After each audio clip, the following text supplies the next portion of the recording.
Salam alaikum. Donc, toujours dans le cadre de la série de vidéos sur les chaînes de caractères destinées aux stagiaires de la filière TTI première année, d'accord, et stagiaires, d'accord. Donc, dans cette vidéo, nous allons voir une méthode importante de la classe string, une méthode pour manipuler les chaînes de caractères. C'est la méthode index-off. Donc, index-off, c'est une méthode qui permet de faire la recherche dans une chaîne. D'accord.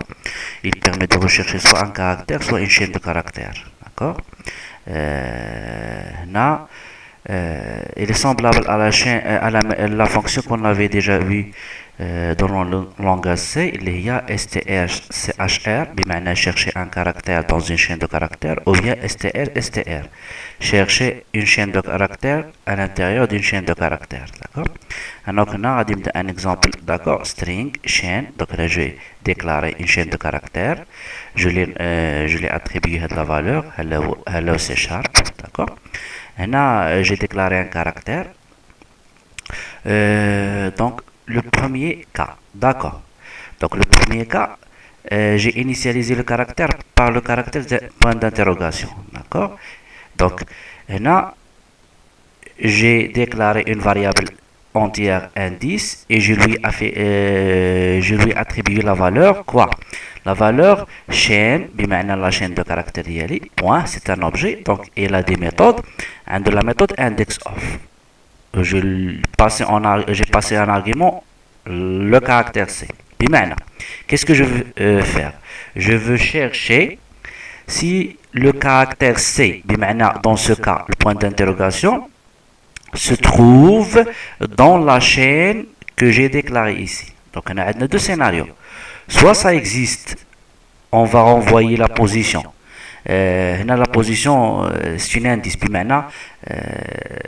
elle part de à 0, comme un tableau de caractères. D'accord. Si le point d'interrogation se trouve dans le premier caractère, ça veut dire qu'il va renvoyer 0. D'accord. Si le caractère ne se trouve pas dans la chaîne, il va renvoyer moins 1. Donc on voit que le point d'interrogation n'existe pas dans la chaîne. Automatiquement, l'appel d'index off, en lui passant l'argument C qui contient le point d'interrogation, va renvoyer la valeur moins 1. D'accord. Donc là, nous allons afficher la valeur de la variable, d'accord. Nous allons voir que c'est moins 1, parce que le point d'interrogation n'existe pas dans la chaîne. Donc là, on cherche le caractère point d'interrogation dans la chaîne, et si ça existe, nous allons renvoyer son indice, sinon ça va renvoyer moins 1. D'accord.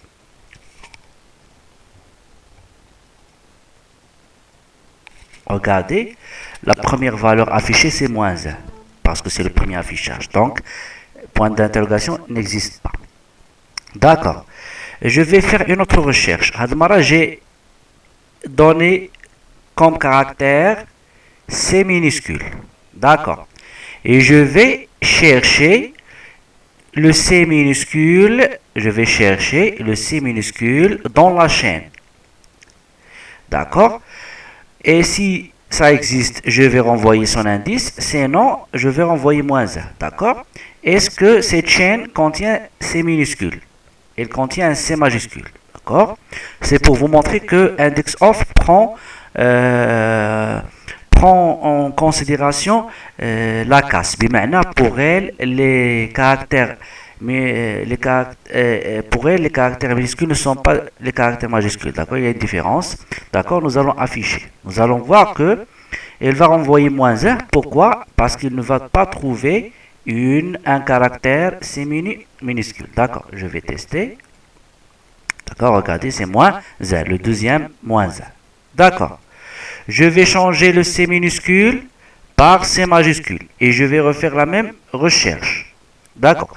Gardez dans la tête que lorsque je ne passe qu'un seul argument à la méthode, ça veut dire que je vais chercher dans tout le contenu de la chaîne. Je vais parcourir tous les caractères qui composent la chaîne. D'accord. Mais le premier caractère jusqu'au dernier caractère. Donc là, je vais chercher le C majuscule. D'accord? Est-ce que la chaîne contient un C majuscule? Oui, je vais calculer sa position. 0, 1, 2, 3, 4, 5 et 6. Donc l'indice de C majuscule, c'est 6. D'accord? Donc nous allons voir qu'il va afficher 6. C'est bon? D'accord? Par la suite, je vais chercher NL. D'accord? Je vais chercher NL. J'ai affecté à la variable C la valeur L. D'accord? Et je vais le chercher. Donc, dans ma chaîne, est-ce que j'ai des L? Oui, j'ai deux L. Donc, on dit le premier L, 0, 1, 2. Et le L suivant, 3. Donc, je vais voir qu'est-ce qu'il va se renvoyer. D'accord? Donc, là, donc, il renvoie 2. Regardez, 2, ça veut dire il renvoie l'indice, la première indice correspondante du caractère correspondant. Maintenant, une fois il trouve le caractère qu'il recherche, il va renvoyer automatiquement son indice. Maintenant, il ne va pas continuer à faire la recherche. D'accord? Donc ça a envoyé 2 LH, c'est le premier L. 0, 1 et 2. Donc, rappelez-vous, trois règles importantes. Si le caractère recherché n'existe pas, on renvoie -1. S'il existe, on renvoie son indice. Puis maintenant, en partant de 0. Les minuscules ne sont pas des majuscules, d'accord? Donc la recherche. En plus, la recherche renvoie l'indice de la première occurrence trouvée. Puis maintenant, le caractère correspond à la recherche, on renvoie son indice et on ne continue pas la recherche. D'abord, on va dire un autre test. Regardez d'abord. Je vais toujours chercher L. Mais cette fois, j'ai passé deux arguments à la fonction indexOf, à la méthode indexOf. Le caractère L, maintenant, je cherche l'indice 2. Je cherche l'indice du caractère C, L, dans la chaîne. Et qu'est-ce que ça représente? Le second argument. Le second argument représente l'indice à partir de laquelle je vais commencer la recherche. D'accord? Je vais vous montrer. Donc 0, 1, 2.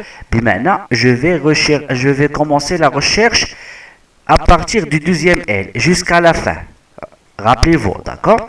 Lorsque nous allons passer deux arguments, le premier est le caractère recherché et le deuxième c'est un entier. Donc l'entier, il représente l'indice à partir de laquelle la recherche va commencer.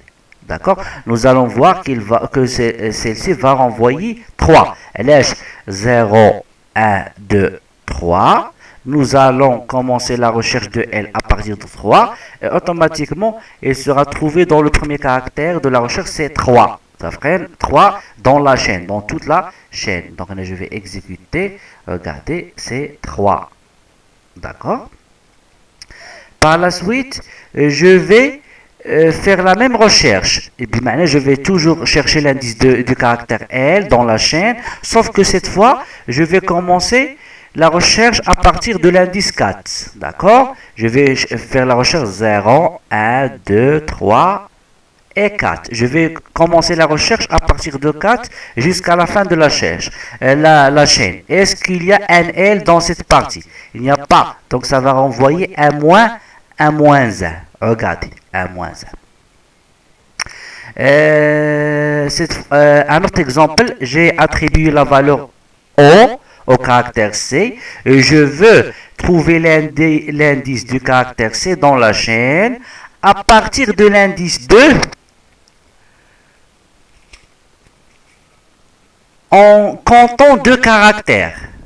Ça veut dire quoi? 2. Ça veut dire, je vais commencer la recherche 0, 1, 2. Et je vais compter deux caractères. Le premier caractère, le deuxième caractère. Donc, je vais faire la recherche dans cette sous-chaîne.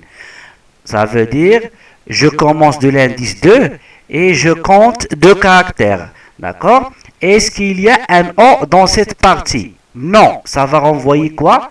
moins 1. D'accord? Ça va renvoyer moins 1. Regardez, c'est le moins 1. Et par la suite, je vais toujours chercher le caractère O, l'indice du caractère O dans la chaîne. Cette fois-ci, à partir de l'indice 2 et en comptant 4 caractères.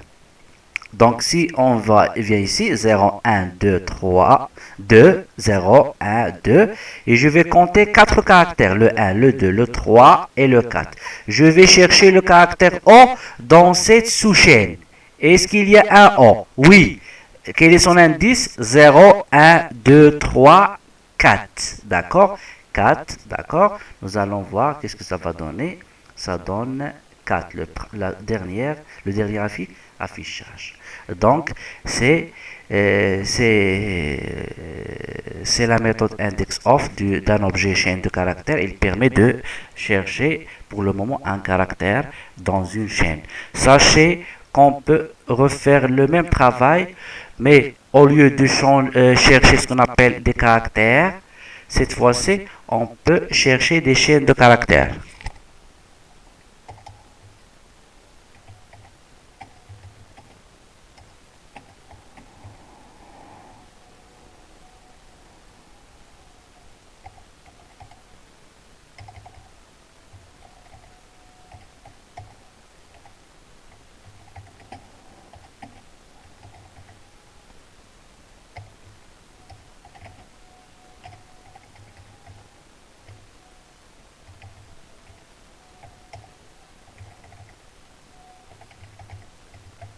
Regardez, cette fois-ci, au lieu de chercher seulement un caractère, je vais chercher carrément ce qu'on appelle chaîne de caractères.